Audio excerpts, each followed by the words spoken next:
अस्सलाम वालेकुम dear students. आज हम चैप्टर नंबर 4 का लेक्चर नंबर 2 देखेंगे। इससे पहले लेक्चर के अंदर हम सेल के बारे में कुछ देख चुके हैं इंफॉर्मेशन। उसके बाद हमने सेल को देखने के लिए जो माइक्रोस्कोप है, माइक्रोस्कोप की जो दो टाइप्स हैं, इलेक्ट्रॉन माइक्रोस्कोप और लाइट माइक्रोस्कोप, ये भी देख चुके हैं हम। ठीक है, आज के लेक्चर में हम देखेंगे हिस्ट्री और फॉर्मुलेशन ऑफ सेल थ्योरी, कि सेल थ्योरी किस तरह फॉर्म हुई, किस तरह बनाई गई सेल थ्योरी, और सेल थ्योरी के अंदर कौन कौन से साइंटिस्ट ने क्या क्या कंट्रीब्यूशन दी। तो उसमें सबसे फर्स्ट जो काम किया, ठीक है, वो रॉबर्ट हुक ने सेल्फ मेड माइक्रोस्कोप के अंदर उसने क्या किया, उसने सबसे पहले ओक ट्री लिया, ओक ट्री का कॉर्क लिया, उसको उसने माइक्रोस्कोप के नीचे जब रख के उसने देखा तो उसको उस माइक्रोस्कोप के अंदर उसको छोटे छोटे क्या नजर आए, कंपार्टमेंट्स, छोटे छोटे हाले नजर आए। ठीक है, उसने कहा कि these compartments are empty and उसने इनको सेल्स का नाम दिया। ठीक है, सेल्स की टर्म तो उस वक्त जो थी वो क्वाइंट नहीं थी, इसलिए उसने नाम दिया इनको सेलुलाई। उसने कहा कि दीज आर एम्प्टी कंपार्टमेंट्स। ठीक है, उसने कहा कि जो ऑर्गेनिजम्स होते हैं वो एम्प्टी कंपार्टमेंट से बने होते हैं। ठीक है, उन एम्प्टी कंपार्टमेंट्स को उसने क्या नाम दिया, उसने सेलुलाई का नाम दिया। उसने कहा कि ये क्या है, सेलुलाई है।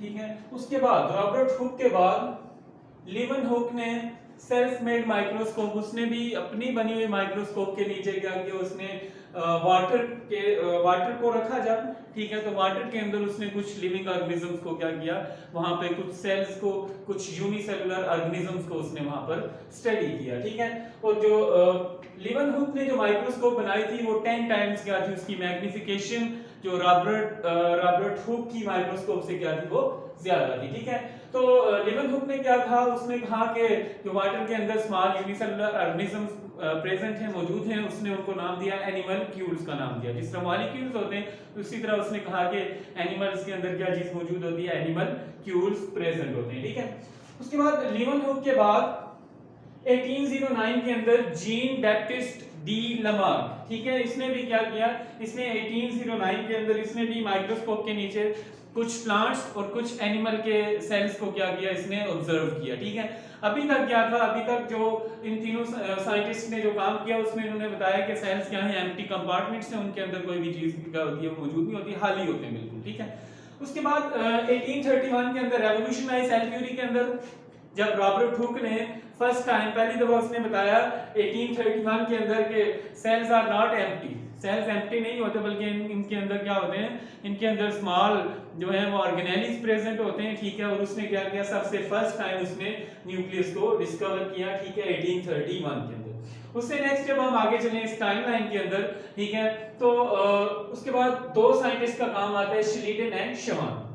इन दोनों ने जर्मनी के अंदर काम करते हुए, ठीक है, दोनों ने अलग काम करते हुए क्या किया, इन्होंने एक ने प्लांट के बारे में सेल थ्योरी पेश की, एक ने एनिमल की सेल थ्योरी पेश की। ठीक है, श्लीडर ने 1831 के अंदर उसने बताया कि all the plants are made up of cells, के जितने भी प्लांट्स हैं वो सब सेल से मिलकर बने हुए होते हैं। ठीक है, उसके बाद 1839 के अंदर शवान ने भी यही बताया कि जितने भी एनिमल्स होते हैं वो भी किससे मिलकर बने हुए होते हैं, उनके अंदर भी सेल्स मौजूद होते हैं, वो सेल से मिलकर बने हुए होते हैं। ठीक है, उसके बाद 1855 के अंदर रॉल्डोफ विर्को ने क्या बताया, उसने बताया कि all the cells come from other cells, के पहले से मौजूद जो सेल्स होंगे उनके अंदर डिवीजन होगी, उनकी डिवीजन से प्री एग्जिस्टिंग सेल से क्या होंगे, न्यू सेल्स वो अराइज होंगे, बनेंगे। नए सेल्स कहां से बनेंगे, पहले से मौजूद सेल्स में डिवीजन से। ठीक है, बिल्कुल हम कहेंगे बिल्कुल जीरो से स्टार्ट नहीं हो सकते,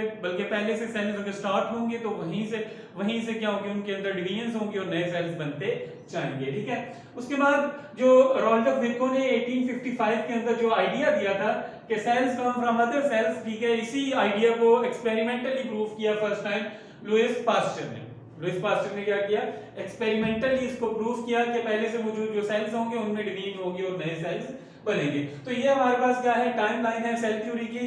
ठीक है, इन सब साइंटिस्ट की कंट्रीब्यूशन से सेल थ्योरी बनाई गई, पेश की गई। अब हम सेल थ्योरी के जो 3 पॉइंट्स हैं, ठीक है, जो मेन पॉइंट्स हैं या सेलिएंट फीचर्स हैं, हम उनको देख लेते हैं। ठीक है, जो फर्स्ट है सेल थ्योरी का जो फर्स्ट पॉइंट है वो ये है कि all the animals and plants are made up of sales.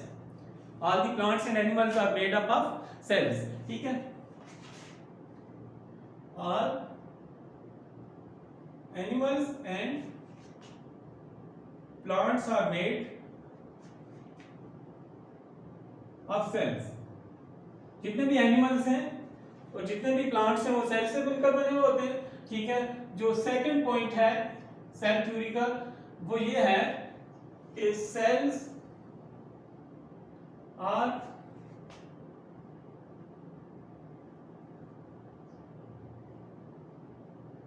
Basic unit of structure and function of living organism.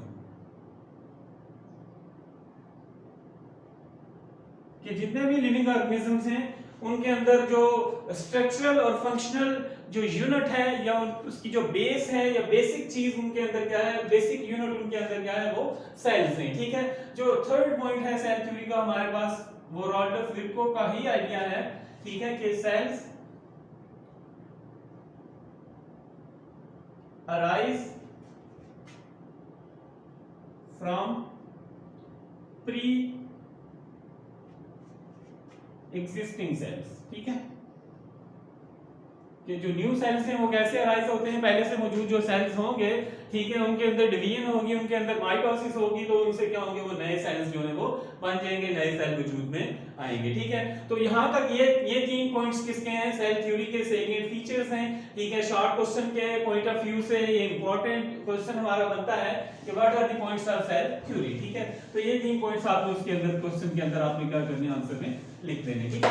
उसके बाद हम देखते हैं सेलुलर एंड सब सेलुलर पार्टिकल्स, ठीक है। जो सब सेलुलर पार्टिकल्स हैं उनके बारे में हम देख लेते हैं। सब सेलुलर पार्टिकल्स वो पार्टिकल्स होते हैं जो सेल्स में ही होते हैं, लेकिन उनकी जो कुछ प्रॉपर्टीज हैं वो क्या होती हैं, वो लिविंग ऑर्गेनिजम्स की तरह या लिविंग प्रॉपर्टीज उनकी वो प्रेजेंट होती हैं, मौजूद होती हैं, ठीक है। तो वायरसेस,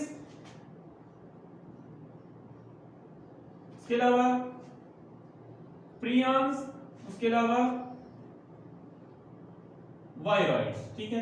ये 3 एंटिटीज ऐसी हैं, ठीक है, जिनको हम सब सेलुलर पार्टिकल्स का नाम देते हैं, ठीक है।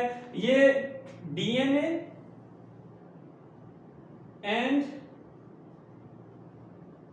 प्रोटीन से मिलकर बनते हैं, ठीक है। आरएनए या डीएनए में होगा या, और सेकंड चीज इनके अंदर क्या चीज होगी, वो प्रोटीन होगी, ठीक है। इनको सब सेलुलर में हम इस वजह से रखते हैं, ठीक है, कि ये लिविंग प्रॉपर्टीज इनके अंदर जो होती हैं वो प्रेजेंट नहीं होती, लेकिन लिविंग ऑर्गेनिज्म के अंदर जब एक दफा चले जाएं तो उसके बाद ये क्या करती हैं, कुछ प्रॉपर्टीज जैसे कि डिवीजन वगैरह, रेप्लिकेशन वगैरह ये शो करते हैं। इसकी वजह से हम इनको सब सेलुलर कह देते हैं, हम इनको सेल के लेवल के ऊपर नहीं रखते, ठीक है। तो आज के लेक्चर में हमारा यहाँ पे खत्म हो जाता है, ठीक है। उसके बाद हम नेक्स्ट लेक्चर में नेक्स्ट क्लास के अंदर इंशाल्लाह हाजिर होंगे।